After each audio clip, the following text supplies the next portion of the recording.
अस्सलाम वालेकुम।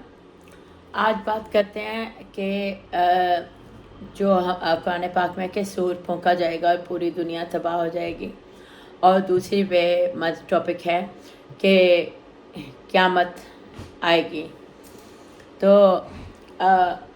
जो सूर फूंका जाएगा उसके बारे में ये है कि अल्लाह ने कायनात बनाई, हज़रत आदम को बनाया, जन्नत में बनाया, उनकी ख्वाहिश पे हज़रत हवा को पैदा किया और हज़रत हवा को शैतान ने बहकाया और दुनिया वजूद में आई। अब खुदा पाक ने जो दुनिया बनाई और वो इतने अरबों सालों के बाद आज इस मकाम पे पहुँचे कि दुनिया साइंस और टेक्नोलॉजी के मैदान में बहुत आगे जा चुकी है। तो खुदा उस दुनिया को क्यों तबाह करेगा? तो वो सूर फूंका जाएगा। वो क्या है कि इंसान ने ऐसा न्यूक्लियर पावर टेक्नोलॉजी बना ली है कि जिससे वो चंद सेकंड में पूरी दुनिया तबाह कर सकता है, और वही सूर है। अल्लाह दुनिया को तबाह नहीं करेगा।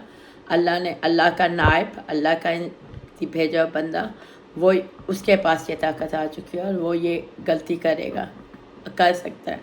और अगर गलती करेगा तो क़यामत के दिन अल्लाह उसे क्या सज़ा देगा? पूरी दुनिया को भस्म करने का, पूरी दुनिया को तरक्की को भस्म करने का। तो इस पे सोचा जा सकता है। हाँ, अलबत्ता अगर चंद लोग ये समझते हैं, कोई मुल्क को या कोई चंद लोग, कि वो सिलेक्टिव लोगों को, सिलेक्टिव जानवरों को अब इकट्ठा करके नूह की कश्ती की तरह पूरी दुनिया तबाह करके सारी दुनिया पे कब्ज़ा कर लेंगे, तो वो दुनिया को चलाएंगे रोबोट के ज़रिए। तो अगर आपने रोबोट के ज़रिए चलानी है तो उसके लिए जैसे हज़रत खिज़र है कि हज़रत खिज़र कौन है, वो उनका क्या वजूद है? तो हज़रत खिज़र इल्म है। अल्लाह ने उन्हें इल्म दिया और वो अपने इल्म की वजह से पूरी दुनिया में राज कर रहे हैं, पूरी दुनिया में फैल रहे हैं। उनके पास जैसे इंसान ने इनविजिबल ऐसा लिबास बना लिया या वो बना लेगा जिससे वो लोगों को नज़र ना आ सके चलता फिरता, और वो बन जाएगा लिबास। तो इसी तरह से हज़रत खिज़र को अल्लाह ने बनाया है। जैसे लॉ ऑफ नेचर है, जो फितरत का कानून है, वही साइंस का कानून है। तो अगर हज़रत खिज़र मौजूद हैं और वो पूरी दुनिया में हुक्मरानी कर रहे हैं, तो उसी तरह से इनविजिबल क्लोथिंग आ जाएगी कि इंसान चल फिर रहा है लेकिन किसी को नज़र नहीं आ रहा, क्योंकि ऐसा हो चुका है। और हज़रत खिज़र नज़र नहीं आ रहे तो हम इंसान भी शायद लोगों को नज़र आना बंद करें। और यही रूहों को हाल है कि रूहें मौजूद हैं और वो चलती फिरती हैं। और जो आब हयात है हज़रत खिज़र ने पिया था, और इंसान के लिए आब हयात इल्म है, इल्म की महराज है। वो इल्म सीखेगा।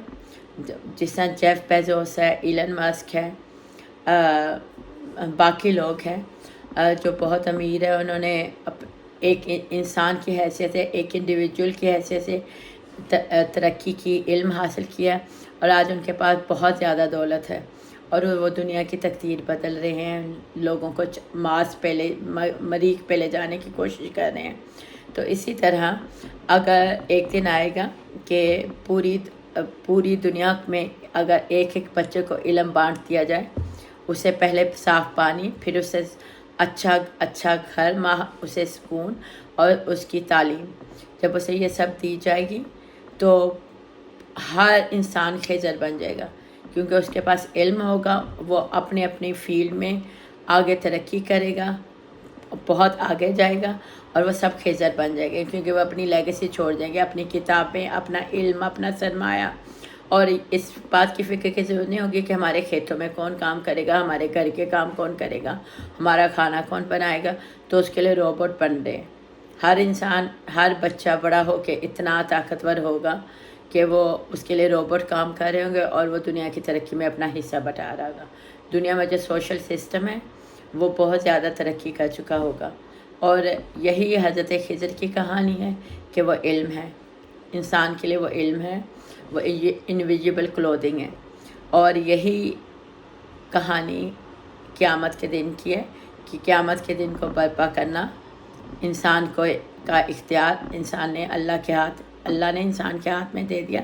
वो जो ट्रम्पट है वो इंसान के हाथ में दे दिया, वो न्यूक्लियर पावर है, और इसलिए वो इंसान उसको इस्तेमाल कभी ना करे ताकि हमारी ये पूरी दुनिया कभी ख़त्म ना हो।